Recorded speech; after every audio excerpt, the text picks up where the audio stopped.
Happy Thursday. Nope, it's usually Thursday. Today's Wednesday. We're off to a great start. Happy Wednesday and welcome to the Wolff Den presented by Win Again Academy. Had a great networking event at Win Again Academy, so check them out. I'm Matt Wolff, founder and CEO of Ticket Time Machine. Today we have Lauren Cecchi on the Wolff Den. Welcome. How's everything going?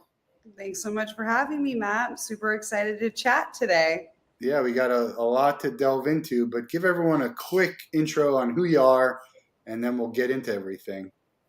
Sure.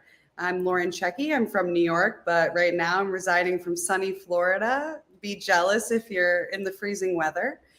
And I started Signables with my business partner, Kuda Biza, about 3 years ago. I'm so sorry for not having a signable so I could share it with all of you guys, but be sure to click one of the links below on this stream and check us out and follow us on Instagram as well. But my business partner and I went to college together, and we went to Lynn University in Boca Raton, Florida. And we kind of went our separate ways after graduation. I started a handbag line made in manufacturing in New York City, and he worked for a variety of different companies, and then he moved to New York. So we started connecting, and I had something called a signable that my dad and I invented, which is just a flat disc. And we were getting athletes to sign them for us. And so we just kind of went from there. And Kuda and I went to a licensing trade show in the Licensing Expo in Las Vegas about 2 years ago, right? 2019. And we were at the show and we were like, all right, if somebody's interested in working with us, we'll, create this business. And if nobody's interested, then we'll just go home. And so we went there, and Paris Saint-Germain was the first license to, first company to give us a license with their team, which was really exciting. And then the rest kind of followed. We got a license with Chelsea and Arsenal and Liverpool. We really focused on the Premier League. And then we started expanding. And so we got into the Mexican leagues as well with Club America and Pumas and the Mexico national team. So right now we actually have about 10 licenses with Signables. We just got Barcelona, really excited about that. And then we launched in January 2020, and everybody knows what happened in 2020. So we kind of were like, oh, well, what are we going to do now? So we launched a second company called Signathon.live, which connects fans and their athletes. So they, customers and fans will buy a ticket, and then they can talk to their favorite athlete one-on-one, just like me and Matt are talking to you right now. So we launched that in 2021, and it was really great. We had 10 events with Jewel Lloyd, WNBA basketball from the Seattle Storm. We did something with Kendrick Bourne. He's an NFL, I think he's a wide receiver for the Patriots. And then we did something even with Sebastian Cordova, who was part of the Mexico national team at the Olympics and part of Club America. So yeah, we did a bunch of events, and 2022 has been really generous to us. A lot of our fans have been purchasing the signables. Messi now is with PSG. So, we've got the best player in the world, so you can't complain about that. Well, we can argue about that later. Best soccer player? Maybe, yes. Yeah. But player athlete, I feel like we can't compare apples to oranges. Yeah, funny story about Messi. I used to work for LexisNexis Risk Solutions. I was selling anti-money laundering solutions. Okay. And we had a database of profiles, a lot of terrorists, but there was money laundering and all this stuff. And used to love using Lionel Messi as a profile that we would share, just because people would be like, oh, I didn't know he was in there. Tax evasion type stuff. And so we would share Lionel Messi. The other story is that you and I met in Vegas.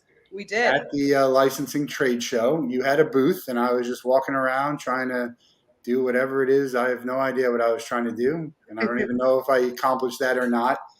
But I did come to your booth many a time and got myself a Liverpool signables, because my good friends Mike and Sarah are coming next week from Liverpool, and he is going to be the recipient of this. So we have it here. And there you go. There's your signable. You can talk about it. Yeah, this is one of our Liverpool signables. This one, what player is this? That's Virgil.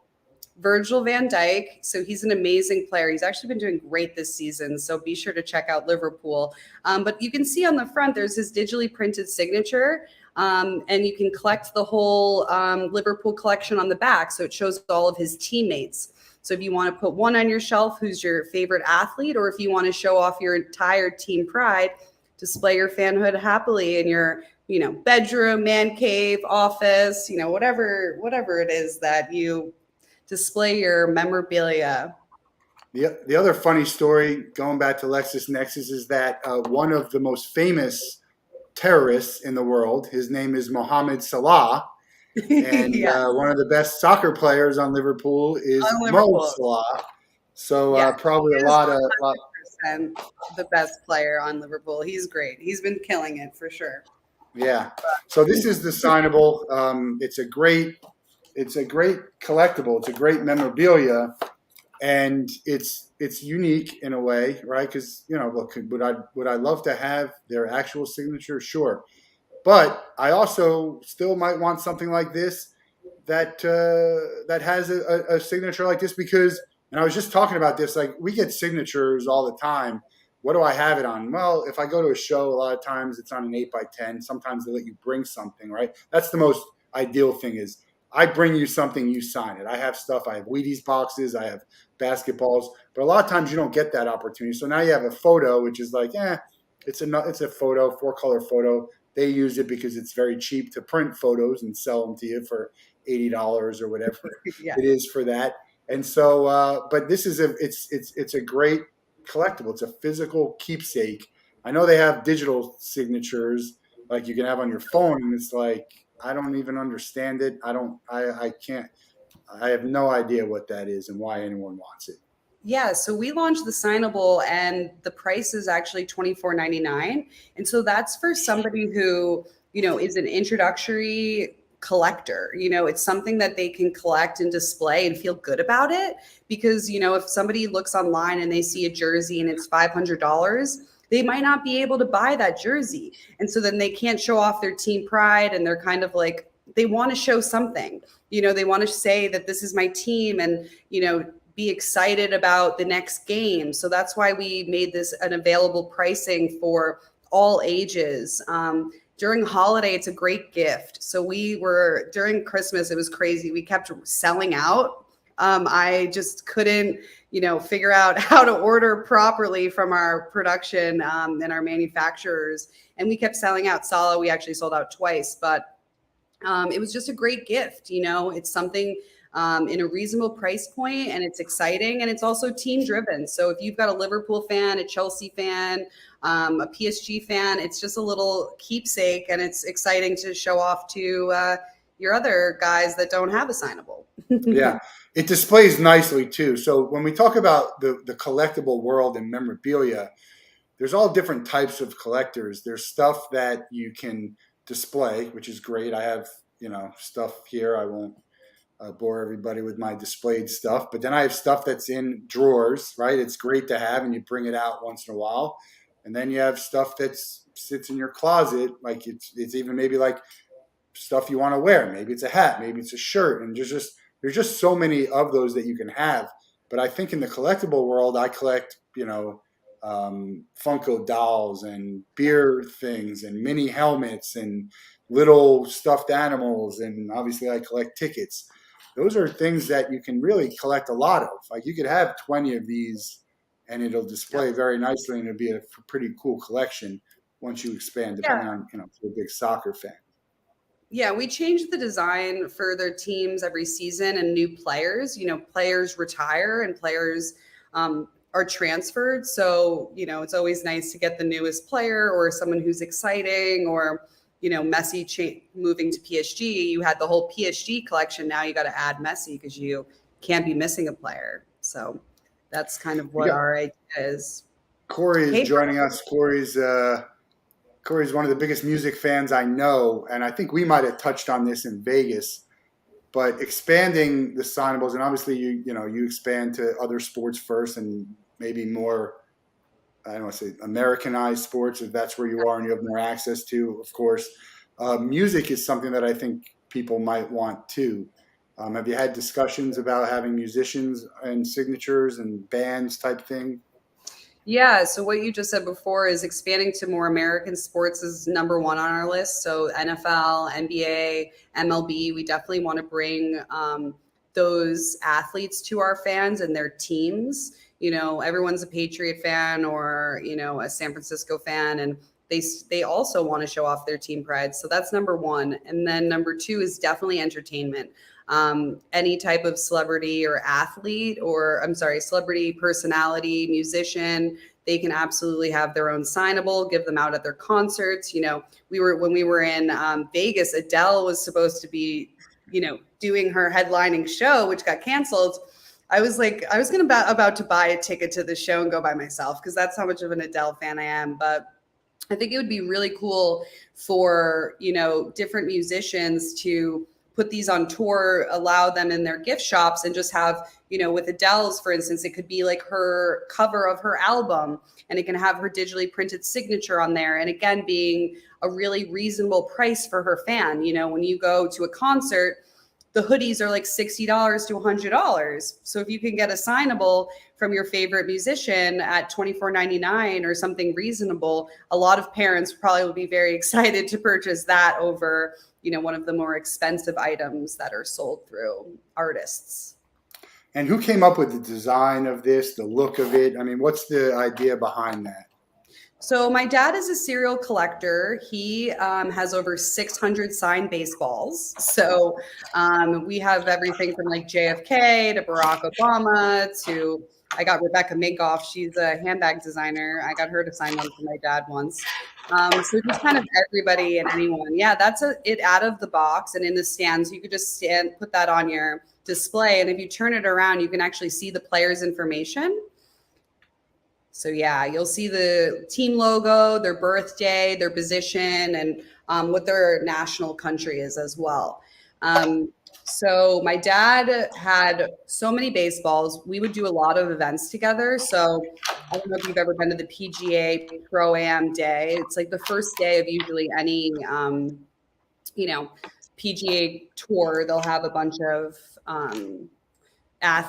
celebrities come in and play with the athletes. And so we'd go to those events, and we've got like a baseball signed by like Doug Flutie and Michael Bolton and just like Luke Wilson. So just like random people signing baseballs. And I was the one carrying around the baseball bag, and I was the one getting all the signatures. And I was like, I don't want to do this anymore. Like, figure out something better. You know what I mean? Like, this is too heavy, and we got to figure out something better. And also with the sphere of a ball, not just a baseball, basketball, football, it's harder to sign. And also the texture is as well is a little bit more difficult with the Rawlings leather on baseballs. You actually can, like, if you touch it after you sign it, you might like smudge the signature and get your fingerprints all over it. So we came up with a signable, which is a flat ball. We have it patented, so that's really exciting that nobody else can kind of come around and, you know, create what we're creating. And we had some samples, and then that's it. Then me and my business partner Kuda had lunch, and I showed him a sample, and he's like, I think this has legs. Like, let's go check it out. And rest is history, as they say. Brent wants a shout out. I don't know what he wants a shout out for, but we're giving him a shout out. He's a big supporter of the show. He's always on making dumb comments in the comments that you might not be able to see on Facebook. And once in a while, he throws a pretty good comment and question in there.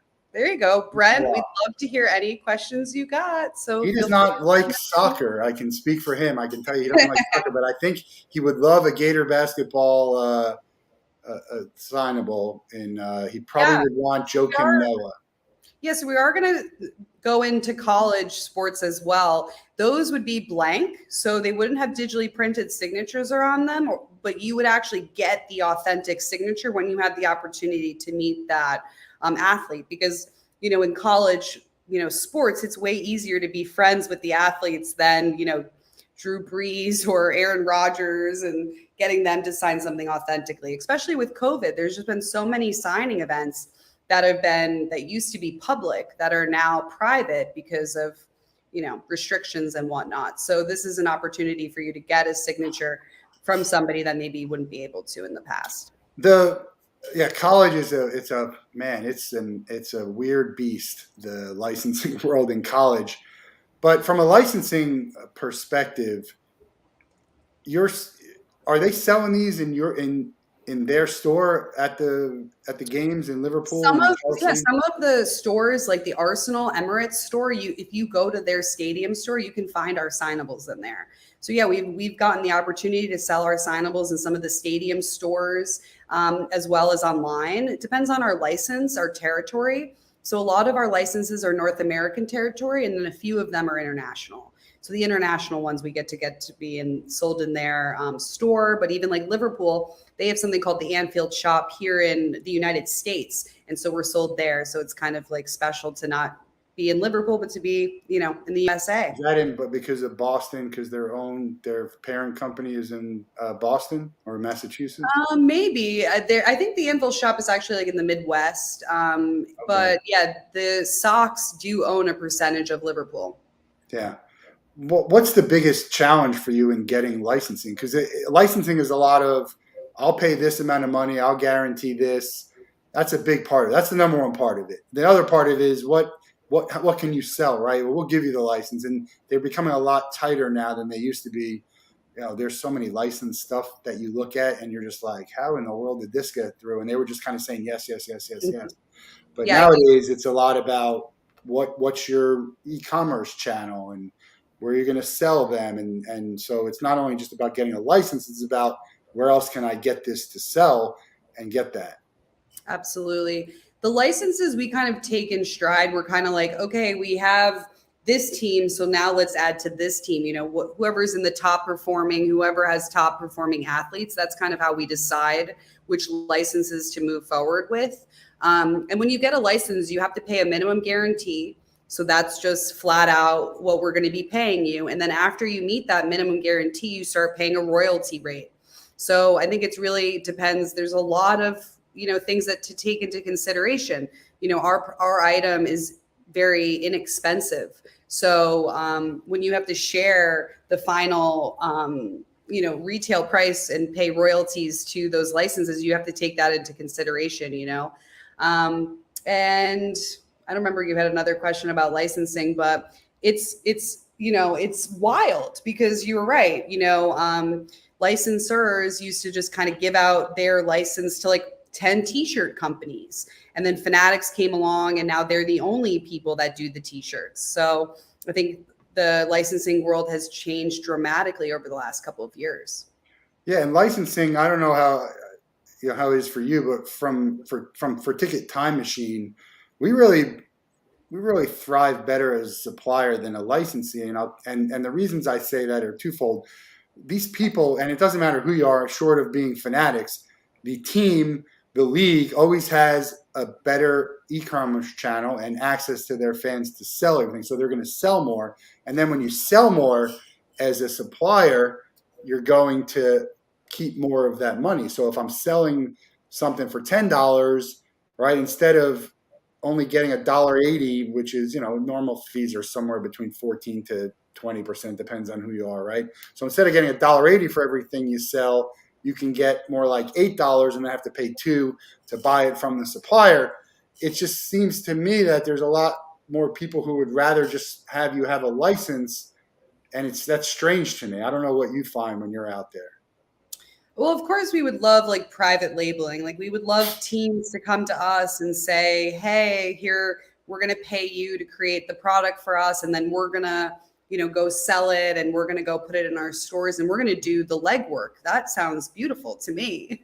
But in the licensing world, they want you to have skin in the game. They want you to put your best foot forward and show them that you can sell your product and show them that there are customers out there that want your product. So I think that's and licensing, obviously these teams want to make money from it and, a different stream of revenue. So I I'm understand just why. saying, once you're established and you've proven that you could sell something, why wouldn't the team want this in their store? I mean, it just seems like a no-brainer to me. I think it's based off of our royalty reports. They're like, oh wow, they're doing really well. We're interested, or you can negotiate at the beginning when you have a licensing agreement. you can say in that licensing agreement, we get to be sold in your store. The thing is now, though, is not every team's store is run by the licensing department. No, there's a license for that too. Yeah. So there's not every team owns their store. Like Chelsea's mega store is run by Nike. Yeah. So there's just certain things, like even in the United States, a lot of the stores are run by Fanatics now.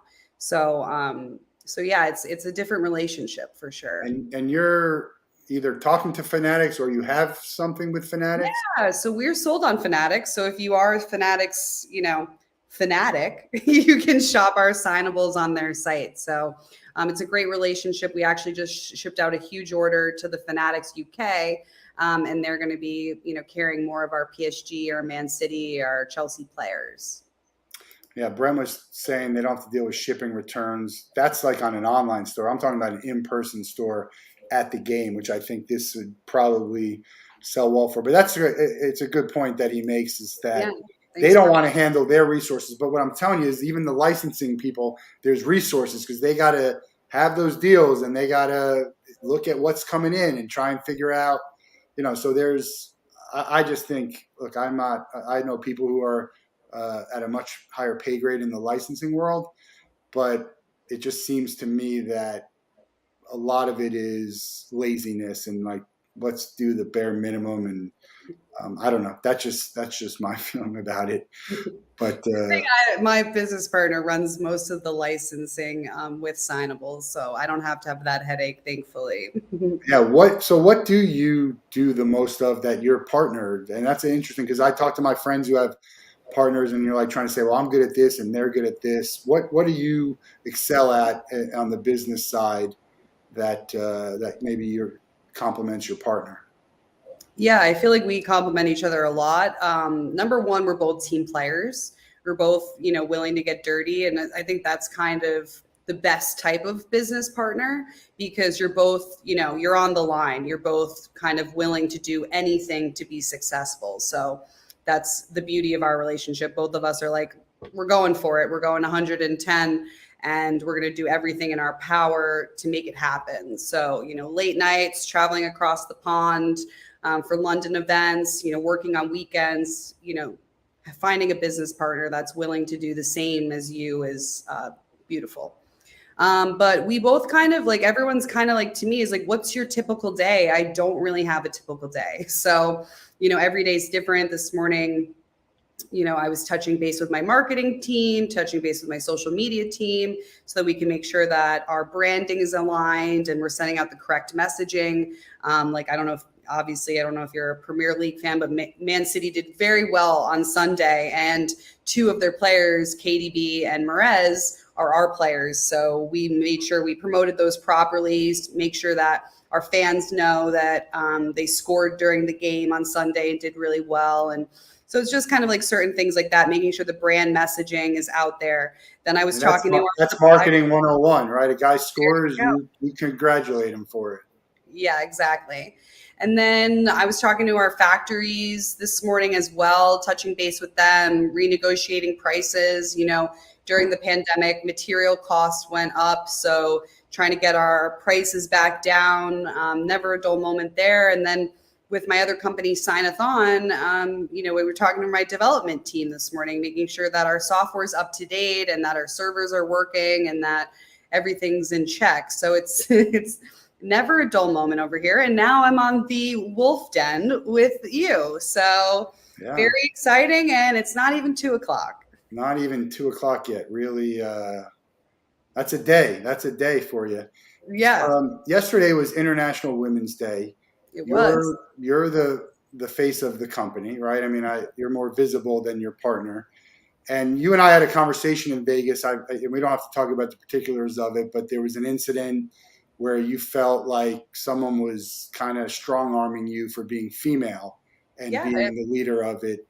Who are the influential people, women in your life, the strong women? Let's give some of them some acknowledgement and a little bit of a shout out. Well, yesterday I did a shout out for International Women's Day, and it was to the Spice Girls, Okay. and that was for girl power. So I'll Yeah. just start with that. But the influential women in my life is I'm Italian, so I come from a huge Italian family. My grandmother, she's just one of my best friends. She is someone I'm very influenced by. She's just such a good person, and she has 6 children. So I have 5 aunts, well, my mother included, but 4 other aunts. So I think that they are all strong women and have showed me and my cousins and my siblings what it's like to be independent, work hard, get things done, have a family, have a household, manage everything in your life and be happy about it and be successful. So I think there's a lot of in the industry, it's sports, it's definitely male dominated, but I think every day more women keep popping up. And I love working with other women in sports. So anyone who wants to give me a call, I'm happy to take it. So that's just kind of it. You got to help your friends. The guys want to help guys, girls want to help girls. Gender shouldn't be a thing, but I know that it is. And so I just want to make sure that all women in sports are created equal or feel equal. How do you deal with that? The male who's going to try and dismiss you because you're not a man talking about sports, or you're not a man talking about running a company and doing this and that. Well, I'm from New York, so I will tell you off. You know what I mean? I'll stand my ground. I'll use some swear words probably, and I'll just, give you facts. That's pretty much what I'm good at is straight facts. I'm not going to lie. I'm just going to give you straight facts. So if anyone wants to challenge me, I'm happy to step up to the plate and hit it out of the park. Yeah, I mean, you also have to be careful what you say to certain people, because while look, we all have our principles, and there's things I won't deal with. It's also like you kind of have to dismiss it a little bit to be like, look, this guy or this person is, that's just ridiculous, and I got to get past this because we have to figure out a way to make it happen. And there's different levels of that, right? You talk about people like Erica Nardini, the CEO of Barstool Sports, is one of the most successful companies in the world, and still has to deal with it. So think about people like you and me who are just kind of starting up and having to deal with some of the stuff. It's not as easy to just blow through as it is for someone who's a lot more established. And even then, it's still there's all types of stuff that people have to deal with. Yeah, when I was in fashion, even though, fashion, it was like women and they were just like, their nose was upturned and I'm in Vogue and, they were all sipping the cool tea and I had to make myself there too. You know what I mean? Nobody's just willing to, hey, Michael. Um, and I just think like everybody, when you are in any industry, they don't want to listen to the small guy who just showed up. They don't want to help the small person. They're too preoccupied with what they've got going on. So I think it's all about I'm on a podcast. That's all right. We Sorry, my get it bad. all the time. I We're thought today getting was Thursday. we got some McDonald's. There you go. So I was going to ask you, is that the Italian grandma is probably very much like my Jewish grandma was, is always trying to get you to eat. Until I lived with my grandma and I started eating too much, and then she tried to get me to stop eating. my That's grandma now, I go to this Italian deli on the way to her house. And so I'll say to her, I'll be like, hey, do you need me to pick anything up? And she's like, no, no, no, no, no. I don't need anything. And I was like, all right, do you want some rice balls? She's like, oh, that'd be nice. I was like, do yeah. you want some raviolis? She's like, yeah, yeah, yeah, yeah. Get me some of those. Can you get me some chicken cutlets then? Can I get some sauce, some olives? And then There all of you a sudden go. I'm spending $100 at the deli for her. So yeah, with the Italians, they always want to eat. It's great But to have them around, though, isn't it? yeah, exactly. The starting a company, it's it's just so much stuff, especially, well, now you have some people, but when you're starting it, and even young at the stage you're at now, what has been the hardest thing for you, um, that you thought might not have been that hard?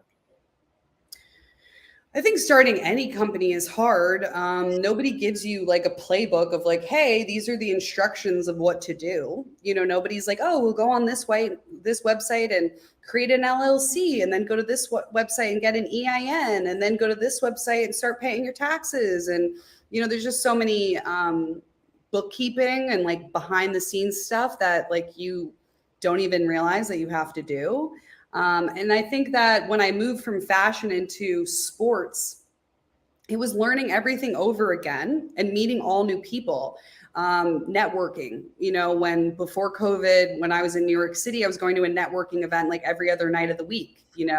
And so by doing that, I was selling handbags because I was like, all right, I got to go meet one person to buy one thing. And same thing with networking in sports. I got to go meet one person so that they buy my stuff, or I get on a podcast, or I get on, get into a new store, or it's just hard. It's just hard to find a new network and starting from fresh. I think that's the most difficult part. And also just in any industry, you've got the big dogs and you want to play with the big dogs, like when you go to the dog park and like there's a little baby and he wants to play with the lab. Like that was me when I started, and like I'm getting like stomped on by these big dogs and I'm like, all right, well, we'll figure it out. I go after. I talk to the biggest names in sports and entertainment and music, and I don't care. We're starting to get some traction to get some big names, but even before, it's like I think we're all, we all put our pants on the same way. Usually, most people do, hopefully, right? It's a weird saying, but I think it's good to introduce yourself and get rejected, because you'll come back the next time you come back. You've improved what you have to offer them, and you still might get rejected. And then it's a good way to start, rather than say, even if you have all this great stuff and you get to them, you're still probably going to get rejected, right? That's just the way it is.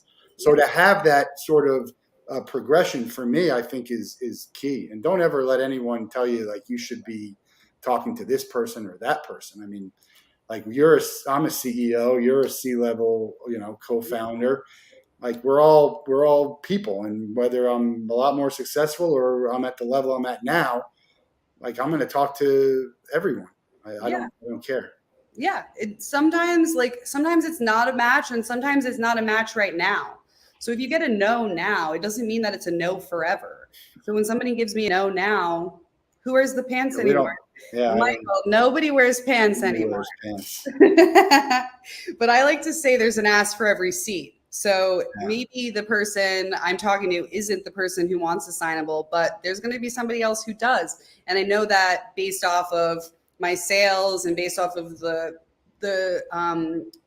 feedback I get from fans and people like yourself who are our friend and say like, you actually have a legitimate product, So I think it's just believing in yourself, number one, putting in the effort, putting in the hard work, with my friends, sometimes I miss weddings or I miss a baptism or something because I'm working and it stinks.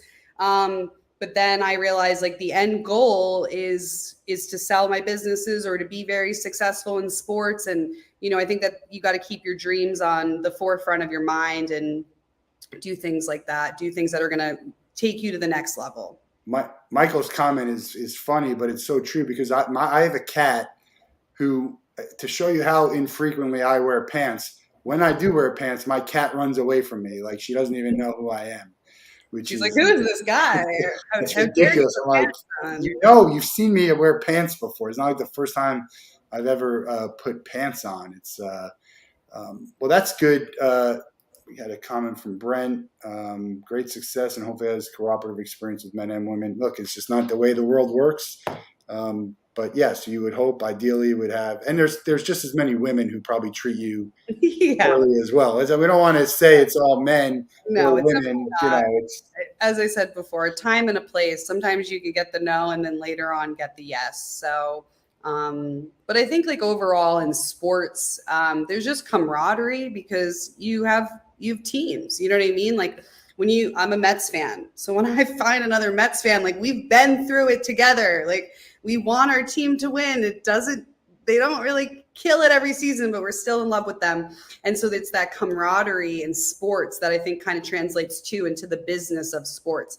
People want to help other people who have the same kind of, mindset as them or offering or, for instance, when we were in the Premier League, we were working with Liverpool and Chelsea, they're like, oh, well, if Arsenal's doing it and Tottenham's doing it and like all these other people are doing it, we want to do it too. So I think it's kind of like that, just like you and your friends. Oh, I'm going to the game this Saturday. All right, let's all grab tickets. Let's all go to the game together. So Yeah. We and I said that like we have some stuff coming out where there's professional teams, and I think that once someone sees that they're doing it, that others will. And it's a copycat world in a way.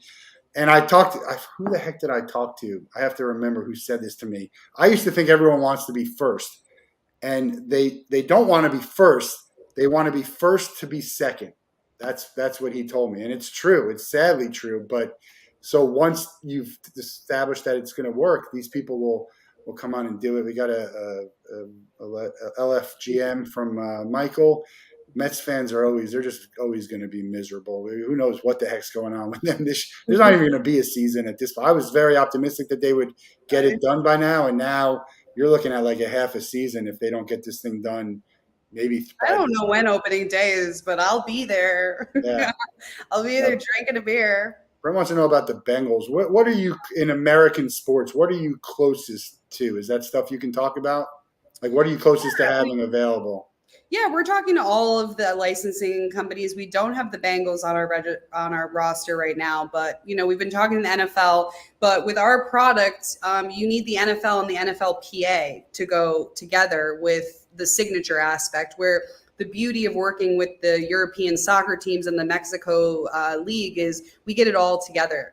So we get the player plus the team stuff. So you get all the team likeness, colors, logos. And then you also get the players' images, signatures, and likeness and numbers. So I think you could go players without I think you can go players without the league, and I wouldn't necessarily do it because we can do that also. And you see a lot of people doing it, and you saw a lot of that at the show. A lot of players, certain players and colors are very recognizable, so it almost doesn't matter. But you want to be as authentic as possible. Why would you not want to? And what I found is these teams, the leagues and the teams and the players associations, and it won't come in as any surprise knowing seeing what's going on with the lockout. They don't necessarily play nice together all the time. No. They like each other. Yeah. So for instance, if we just did player driven, so let's just take Tom Brady as an example.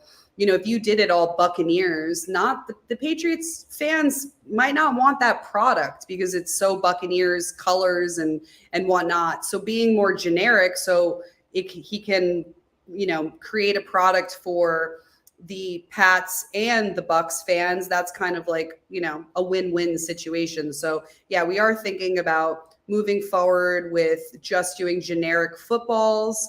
And then, players getting digitally printed signatures of players or even authentic signatures of players on balls and just creating, certain small quantity runs. So half and half. You get the Brady signature in red, and then half of it's Buccaneers and half of it's Patriots. Yeah.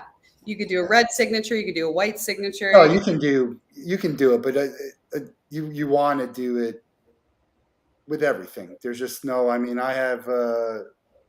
I'm going to show you. We do this all the time in the Wolff Den.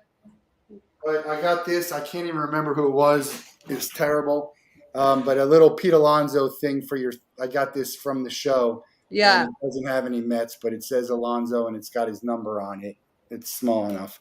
But and it works. It works to an extent. To your shoelaces. Yeah, put in your shoelaces, or he put it on my badge. I was walking around with it on my badge, but it's that's tough because you got it. It's expensive, first of all, right? I mean, the leagues are a lot more expensive than the players are in general. Yeah, right? Well, you have to negotiate with their agents and what that would look like, and a lot of them want certain quantities or limitations. So yeah, it's a lot of negotiating, and I don't always like doing that. So what would you think is the best if you could just have one? I'm saying, Lauren, you could have a license right now. What would you take? I'd take the NFL. NFL? Yeah.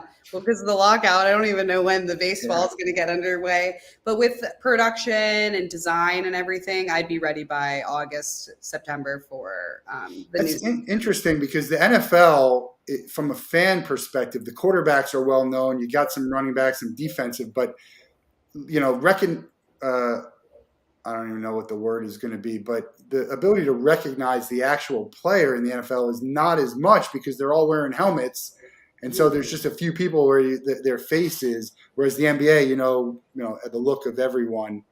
Baseball similar, but it just Yeah, I depends. would do the NFL is NBA too. probably I would do the NBA, and I would do like the top yeah. players like LeBron and Steph and those If guys. you could pick one player in the world, and it could be any player, non-league, who are you taking? Oh, it's tough. If it was like active player, I'd probably take yeah, Brent, tennis would be a great market. Um, team dynamics. Yeah, tennis we've definitely talked about. They're very recognizable, at least the Yeah. top players on each side. Yeah. Well, we were talking tennis. I'm taking Serena Williams all damn day. Yeah, Girl power up to that. She's amazing. Who wouldn't want to work with her? she's one of Um, my favorites. Did yeah. you watch King Richard yet? I haven't seen it. No, I need to watch that. It's like up Yeah. for so many awards. I got to check it out. But if I was doing like an active player, Serena Williams, love her. LeBron James, I love him too. Retired, probably like Tom Brady or Michael Jordan. I don't think you can get better than those two guys. Yeah, probably not. You had the fashion stuff. You still sell handbags, correct? Yeah, I do. Yeah, we make a lot of custom stuff for my clients in New York City, and then we have a few on our website as well. Is what's the end goal? You mentioned something about like what are you hoping Signables does? Well, Obviously, I the near want future teams. animals everywhere. Like just how you were talking about Funko before, like that was definitely one of our goals is to be a Funko, is so everyone has one of our signables for their team or for their player in their, office or bedroom or man cave or wherever they display their, memorabilia. That would definitely be the goal is that everyone has one. So no matter what team you are, or if you like me, I'm a Giants fan and a Mets fan. I know not everyone agrees with it, but having both teams, and I think with soccer, with the World Cup going to be in the Qatar. United States and Mexico and Canada in 2026, that every American is going to adopt Premier League teams. They're going to get a soccer team. So in 5 years, you're going to say, I'm a Giants fan, I'm a Mets fan, and I'm a Chelsea fan. You're going to say what your soccer team is. Yeah, we're looking at hoping to get involved with the World Cup this year in Qatar. It's just soccer is such a international sport and it's creeping to people being a Liverpool and a Chelsea fan, and maybe it's more of where their player is, right? I love Ronaldo or I love Messi, and that's the team I want. So they're more towards the player than the team. It's weird. I always ask this question. Want to get your thoughts on it. Why is soccer not bigger in the U.S.? Because everyone plays it. I mean, Brent's kids play soccer. Every one of my friends' kids play soccer. I played soccer growing up. I don't know anyone who didn't play soccer. And they're great athletes, but I don't know. I feel I like they think that just, you couldn't go to a game, Like I became a Mets fan because my great grandfather had tickets at Shea Stadium from opening day to closing day. We yeah. went to a few games a season and you got your hat and you got your free little hat when you got the ice cream. And, it was a thing. We came in from Connecticut and it was my mom and my dad and my siblings. And it was like a day at the game. I can't go to a Liverpool game. My parents aren't getting on a flight when I was 10 years old to go to Liverpool to watch a game or They Paris. come here once in a while, and it's even half Yeah, of they the do like players summer. aren't playing. And Yeah. So I think it's that. I think it's that we grew up with American sports and that we got to go to games, got to go freeze our butts off in December at Giant Stadium. So I think that I think that's what it is. I think eventually like MLS is doing a lot to become major in the United States. Same thing with the United States Soccer League. Like I think that they're popping up. They've got like 32 teams apiece. Like they're trying to make it. And a lot of the Premier League players, when they retire in Europe, they come over and they play in the United States. We did an event with Luis Nani for Signathon, and he was a Man United player, and now he plays for Orlando City Magic, or Orlando City, the MLS team. And so I think eventually when you get one of your favorite athletes in Europe and they come over to the United States, then you become a fan. Yes, Charlotte FC just broke the record. They had like 75,000 people at their opening game for the first game ever. I don't know what I'm waiting to hear back from them. I don't know if they commemorate them. Like it's your first game ever, a team, and you break records. Like you should be commemorating that in some form or fashion. But we'll see if they can sustain that too. It's like people got excited. Even Orlando soccer players very passionate about the Orlando team because they don't have a whole lot. They got the Magic, and there's no football. They have some minor league hockey. They had arena football. Brent is inventing new products for it. He wants a singable. Brent wants a singable. He wants you to start producing singables. Who's Rafa, Joker, and Fed? I need some Rafael more. Nadal, Djokovic, and Federer. Oh, tennis. Okay, yeah. Nicknames, yeah. Nicknames. Yeah, No, that's a good. It's not a bad idea to put like we talk about Mount Rushmores and to put like the best people all on one. I actually have a well, I won't. I have the Mount Rushmore that I had a fan art created with the four players, and I actually had them put the signatures on there. So cool. it's I believe in it's cool to have a signature even if it's not the signature. If you're not looking to like resell it, right? I mean, to you, it's like if you got it, great. If you're getting it to try and sell it, that's great too. But it's a weird thing. Like think, oh, I need this signature because I'm going to resell it for tons more money, and that's why some of the players don't want to sign. They just don't. They don't want you to. They can kind of tell you're going to take exclusive this and, deals of how many signatures they're going to sell a year because the more signatures, the less value their signature is, and yeah, there's so many layers to memorabilia that I didn't even know existed until I started my business. Yeah. So there's a big thing about you guys are gonna. We talked about you talked about doing an NFT type thing. I'm lukewarm on the idea of NFTs in the collectible world. I think there's a lot of cool things that NFTs can be. Collectible, like as a pure collectible with nothing else, I'm not sold on it, but I know that there's value to it. And well, yeah, like LeBron James sold like on NBA Top Shop the NFTs for the NBA. Somebody bought him like dunking for $300,000, and I was like, "What are you gonna do with that?" It's crazy. So I guess like you license it out. You now own that video, so you can now call ESPN and say, "Anytime you want to use this, you could pay me." So I feel like ESPN can still share the highlight though. I don't know. They own the actual only that highlight. It's weird. ESPN because otherwise there's a lot of stuff. There's no way. So they might not even know that something is in NFT. There's no. I don't even know what that. It's crazy. I'm sure like broadcasters, like multiple broadcasters have the same shot, right? So yeah. They're allowed to promote what they want to promote. It's just having ownership of something and having the proof of ownership, which people are like they get tickets and cards, PSA to say, hey, that's original and that's real and you own it, which is fine. I'm like, I went to the game. I know that this is real. I don't need you to tell me it's real. Like I watched Tim Tebow and Pete Alonso sign this ball. I don't need you to tell me it's real. But that's only because I'm going to keep it and never do anything with it. I think, yeah, exactly what you said before. Is somebody trying to resell that, or is somebody just keeping it as a memory? So I think with us, it's with Signables, we just want people to be able to display their fanhood. That's number one. That's what our goal is, so that people can show off their team pride and just be happy. You know what I mean? Promote their team, show off their team. We're all about the fan. You're about the fan. It's fan experience and fan engagement. You mentioned Adele. When we were in Vegas, you were going to go see, and she canceled. Rumor is she might be going to a different venue, although that venue is owned by Caesars, so I don't know what the real difference is. Okay. My feeling is that Adele could have shown up, sit down in front of the piano, and performed, and you would have been just as happy. You're a big fan. I would have been elated. Yeah, sure. And so as a fan, like it's got to be disappointing to be like, because her for people got COVID. Like, come on, a day before, like, Yeah, I think it's around like when we're depending on a person, right? It's a hard like same thing with Aguero. He plays for Man City and then he moved to Barcelona and then he had a heart condition, so he had to retire. It was heartbreaking. I was so sad because I was like, he wants to play, put him in.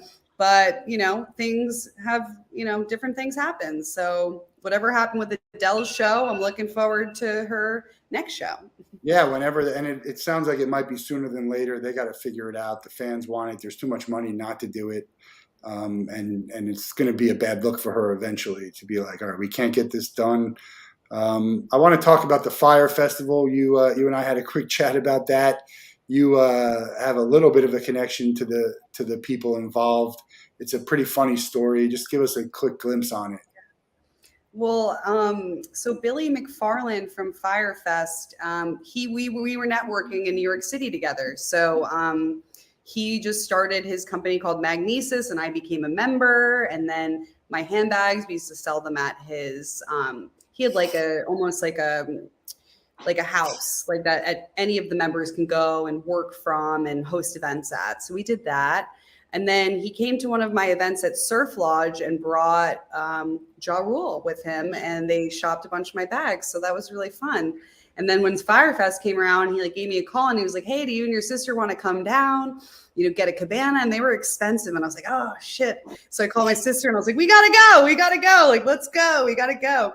And then we just kind of dragged our feet. We didn't get them, and then the next day they sold out immediately because they had such a promotion. For it, they sold out. And so me and my sister were like crying for weeks, being like, "Oh my God, we're not going to Firefest." And then obviously chaos ensued, and we were very happy to be where we were instead of on a deserted island in the Bahamas. It was so wild. You watch the documentary and it's just so wild because everything was unbelievable and believable all at the same time, right? Yeah. You're just like, no, who's going to do that? No one's going to do that. And then you're like, no, that I could see that happening, and I could see it happening again. When I first watched it, I thought this guy I think he might have had decent intention, and it just snowballed. I don't know him personally. You know him more than I do. We don't need to talk about it. My opinion, I'm not sure. I think he might have known this was going to happen. Who knows? I have no idea. I'd love to have him on the Wolff Den and talk about it. I'll tell you that. I'll tell his people. And I'll tell tell his him. people and tell Ja Rule we'd love to have him on. I'll give you his cell phone number. You can give him a Yeah. call. What would you do? I mean, now would you go to an event like that? Not if he's doing it, but if someone else, like, would you go and spend a lot of money to go to a paradise to see this? I And think you're one taking of the the chance that they're not going to be able to pull it off. I think that probably the biggest problem with the Firefest was importing everything. Why Ultra Music Fest does so well here in Miami or Firefly or any of like Coachella, you can drive everything into the land. You need water, you drive it in. You need sound stages, you need things. You could just drive everything in. So I think I absolutely would go to another. I don't know if I feel like I'm a little too old for a festival. Like I used to dance at Ultra Music Fest for 3 days straight. And now I'm like, I need an ibuprofen. I'm going to need a back heating pad. I'm going to need some supportive shoes. I'm going to need some, things for these festivals. But yes. No, I love it. I'm going to Tortuga Festival and Sunfest. That's down here. I would love to travel. I've gone on music festivals on water. I'm going to the Beach Boys cruise in a couple weeks, but never like traveled to Bonnaroo, and I'd love to camp. What's a bucket list item for you in sports or music that you've never done that's at the top of your list? Well, I thought I was going to go to Qatar in November, December for the World Cup. I was like making plans. I'm like going to get some hotel rooms. Everyone's invited. And it just seems like it's a little tied up right now. So the government, I think they have like rights to all the hotel rooms and all the flights coming in. So it's expensive. I was thinking, again, all right, a couple grand, willing to do it. But right now I looked up a flight, it's like $17,000. I was like, Maybe not. Maybe I'll do production run instead of going to the World Cup. So yeah, World Cup is definitely on my list. Yeah, World Cup's on a lot of people's list. I would love to go, and when I, at World Cup Olympics, I want it to be out of the United States. It's got to be elsewhere. Like I'll probably be involved. I hope in some form or fashion with the Olympics in LA. Mm, And it'll be awesome. I've never been. I have an Olympic ticket, an actual ticket that they had, which is incredible uh, that's so cool. regarding tickets. But yeah, that's World Cup is gets a lot of people's answers. How Yeah, about Olympics would be cool. Yeah, I'd go to the Olympics for sure. Summer Olympics, I'd probably yeah, choose over summer as winter. opposed to winter? Yeah. Do you have a favorite a sport in some summer? What would you like to see? Obviously soccer, but The Summer Olympics, I love volleyball. I used to play volleyball in high school, so I like to okay. watch the volleyball. What Beach or else? indoor for playing or watching? Beach. I love the beach. So does everyone. The beach. It was funny. It was funny because initially the beach volleyball was getting a lot of attention because you got women in very good shape wearing barely anything on there. Yeah. But man, they are unbelievably talented, and Yeah. I think it's Jennings, a I think her better name sport. was. Jennings, I think is her last name. Yeah, She's like a phenomenal beach volleyball player. She yeah. was so awesome to watch for sure. I just think it's a better sport to watch for me than the regular volleyball. And I watch both of them. I think they're both fun to watch. But who knows? Yeah. If you weren't doing this, what would you be doing? I mean, you're in fashion. Yeah. Is fashion enough to do like selling the handbags? Is that could you have just continued to do that and that's all you do? It was, fashion is definitely my passion. Love it. I love dressing up and I love going to shows and I love shopping and I love everything about it. But I lost the passion when I was working in just doing it 24/7. I kind of got burnt out. So definitely would love to revisit it. And with life, I just want to be happy. If that's like my goal, be happy, have a supportive family, which I already have, and great friends, and just live life to the fullest. That's definitely my goal. That's a pretty good goal. Pretty good goal. Last question we ask of everyone as the last question to get them out of the wolf den. You can spend a day with anyone in the world. They have to be alive, and you can't be related to them. It doesn't have to be sports. It could be literally anything. Who are you going to pick, and what would you guys do? Oh my God, this is so tough. I don't know. It immediately came to mind, I don't know why, but Barack Obama. Like, I don't know, Okay. or like Michelle Obama. I think that the two of them would be wonderful to spend a day with. I'd love to have lunch with them. I think that they're so influential and amazing people. I think that that would be something. And lunch, like a tea, and maybe at the White House, like on the front lawn. Make it do it up. How am I? So Obama is he's not my number one, but he'd be in my top three or five, and Yeah. he's probably the most requested on the show. And we've done 176 episodes. I think the number up there is wrong. 177. I One think one this is seven. actually one. I think it is one. I don't know. The number something happened where there might be one missing, or I think you're right. But yesterday I had his 177. You might be Yeah. 177. Whatever it is, I think he's the most answered person, and I think it makes sense. Because I just think there is something about him and her. I'd love to have to spend the day with both of them. Do you think he listens to his music stuff? Or do you, Yeah, yeah, yeah. Yeah, he definitely does. 100%. I And think he he reads listens a to lot of most books. of it. I think He, some of it is strategic, but I think he probably listens to most of it. But it's a great choice. I think, I'm going to make that happen someday to be able to be in a room with Barack Obama. And I say, if you have enough money and you're influential person enough, you can make any of this happen. can make Like, anything happen. you could spend a day, and Brent would like, with Federer, I think it's like $1 million for 24 hours, and you get What? and this guy told me they start the clock the second he gets to your place, and the clock is going. You got 24 hours, and do whatever you want, literally whatever you want. Obviously, not illegal, but that's what they do. You So, gotta have uh, consent. Yeah. yeah, obviously. Great choice. Look, we hope to have a ticket time machine signables Yeah. collaboration at some point down the road. I think we'll probably be able to make that happen. We're right in the same worlds and align in that way. But I think Can't wait. you're doing a great job right now, and it's only it's only going to get better once you start getting a couple of those things in here. The rest is just going to go. And looking forward to watching you as you advance in that. It's one of those things. You're like right place, right time. Meet someone, and it's you were definitely a highlight of the trade show for me.